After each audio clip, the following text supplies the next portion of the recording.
Ayan mga guys, yan yung bahay nating gagawin. Gagawin daw dalawang palapag yan guys. Ayan yung start natin to, yung araw na yan. Yan yung mga pinakita ko sa inyo kung ano yung umpisa dati. Ayan, nagbubutas na kami ng poste dyan. 4 na poste po yung gagawin namin dyan. Kasi may poste na po doon sa kabila. Yung ilalim din pala niyan guys, puro mga adobe. Yan, hirap. Diyan kami tumagal dyan sa pwesto na yung pag-ukay ng mga pundasyon. Talaga ang hirap sa parang nagre-renovate ka guys, di katulad ng mga basal. Yan yung helper namin, si Richard. Shout out sa'yo Richard. Ayan, si Noel. Shout out Noel.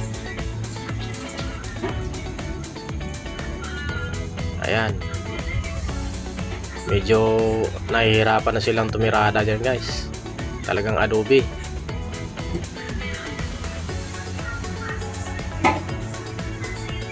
Sa pang 3 poste na ho yan. At dito na guys, nakalatag na tayo ng mga bakal.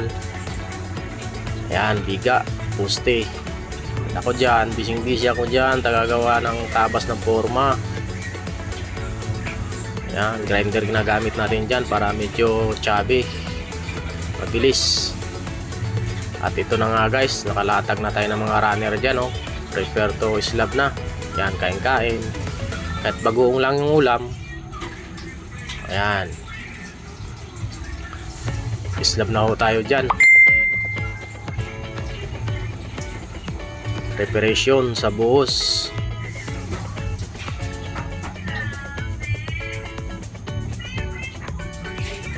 Kasama na yung biga dyan sa second floor guys, yung mga latag natin dyan.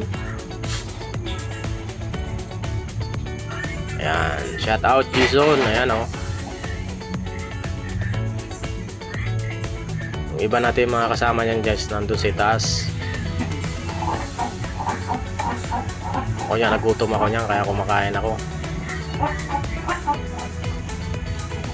Yan naman ginawa ko guys, sa CR naman yan, drain ng CR at saka sa lababo. Yan, nakasolvent na yan, ini-epoxy ko pa. At ito na nga guys, ayan, nabubuhusan na ho yung second floor at nagasintada na tayo. Medyo mabilisan. Ayan, tiradang tirada guys. At ito na nga guys, nakapaglatag na tayo ng para sa bubong.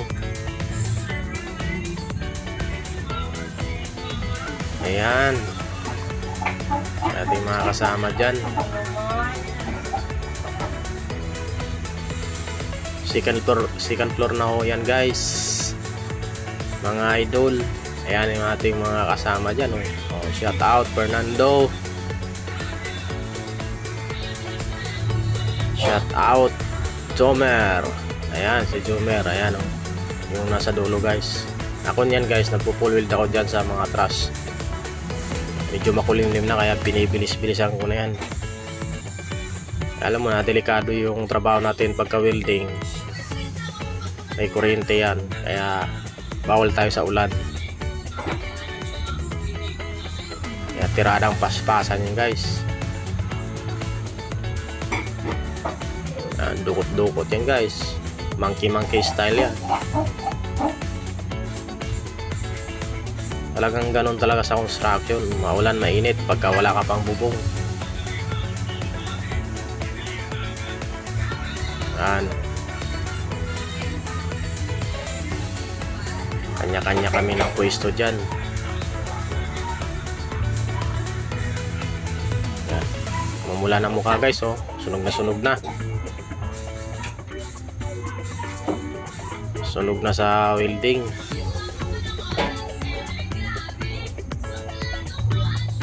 Ayan, mababa yan guys. Ano yan, 46 square meter. Hindi ako nagkamali.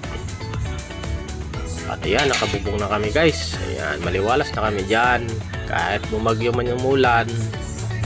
Kasi kasagsagan ng bagyo yun guys. Yung panahon ng October, November.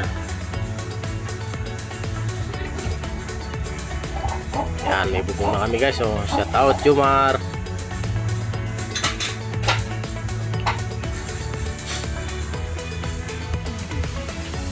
Ayan. Papalitada rin tayo dyan guys. Pagka maulan sa loob tayo. Pag mainit, tirada sa labas.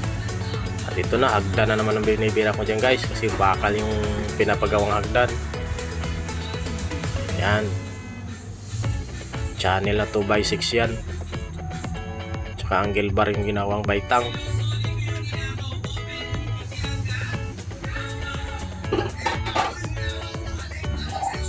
Talagang tiradang-tirada tayo dyan guys. Wala tayong sinasayang na oras dyan.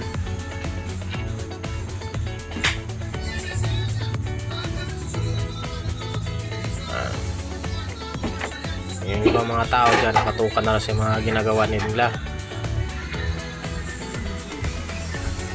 Kanya-kanya na kami dyan pwesto-pwesto.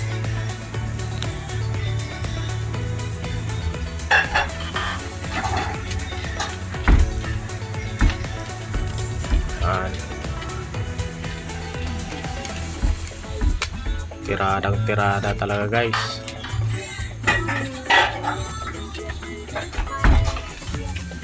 Walang helper yan.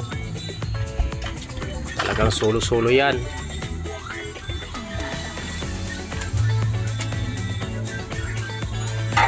Kasi 6 lang kami gumagawa dyan guys eh. Tatlong scale, 3 helper. Pero mas kailangan ng helper dun sa pagpalitada, akyat ng buhangin, halo.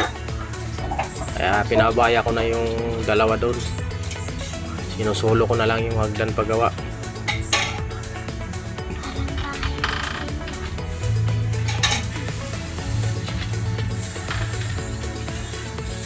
Yan. Kita nyo mga ibang kasama ko guys nasa taas oh.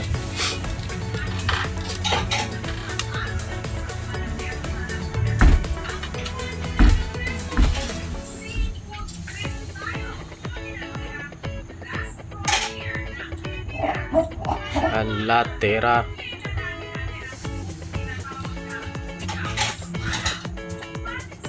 Yan, malapit na tayo natapos dyan guys. May baitang na yan.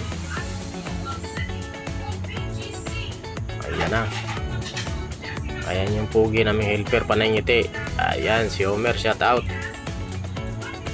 Jomar. Ayun yung dalawa, nagpapala ng buhangin sa baba. Ayan, railing na naman yung binibira natin guys. Kasi nabuhusan na yung baitang, railing na naman. Ayun yung yari ng pagkabaitang guys. Pwedeng i-tiles, pwedeng hindi na, pinturahan lang. Pindi na sa mayari. Ito, bumirada na sila dito sa may design sa labas. Yan, terrace natin yan, terrace. Ito, medyo hirap ako dito sa half moon yan guys, half moon. Pagkabirada niya yan, oh. Bali-bali yung ano guys, half moon. Ito yung terrace natin guys. Yan. Pero sa plano yan guys, binabago natin yung ano dyan. Kasi yung hagdan nasa kanan, nilagay ko sa kaliwa pag paakyat kasi taas. Kasi nawawala yung terrace. Yan, birada natin ng kantuan na poste dyan guys. Ayan. Ay, nagpipintura pa rin pala ng mga bubong tong mga to. Ayan oh, bagong bago yung yari ng yero na guys. Pinapapinturahan pa uli ng mayari. Ayan, bumirada ng escape coach si Jomer sa baba, first floor. Retouching na tayo dyan sa ilalim guys. Ayan. Tinira ng plat. Kaya tayo sa taas. Update. Ayan, itong dalawa na to, shout out oh. Si Belo at saka si pareng Richard. Ayan, nag-ano sila ng ano, ceiling stall. At ayan na yung harap guys. Ayan, parang tarsier tayo dyan guys oh. Habang nag-i-skim coat. Ayan na guys. So, yari-yari na konti guys. Malapit na yan. Ayan na po yung finish natin sa harap guys. Pasok tayo sa first floor. Ayan, last day na namin ngayon yan. Finish. O, kung nakita nyo kung ano pagbabago guys nung una. Ayan. First floor. Punta tayo doon sa second floor.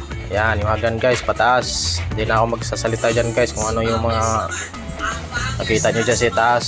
Sasabihin ko lang, comment kayo guys kung magkano inabot dyan sa comment section. At huwag nyo naman kalimutan mag-follow, like, and share guys sa aking mga video. Maraming salamat sa inyo, sa aking mga followers dyan, sa aking mga viewers. Ayan, nakita nyo mga kwarto yan guys.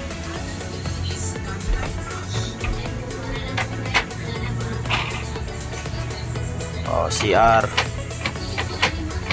Okay guys, babo.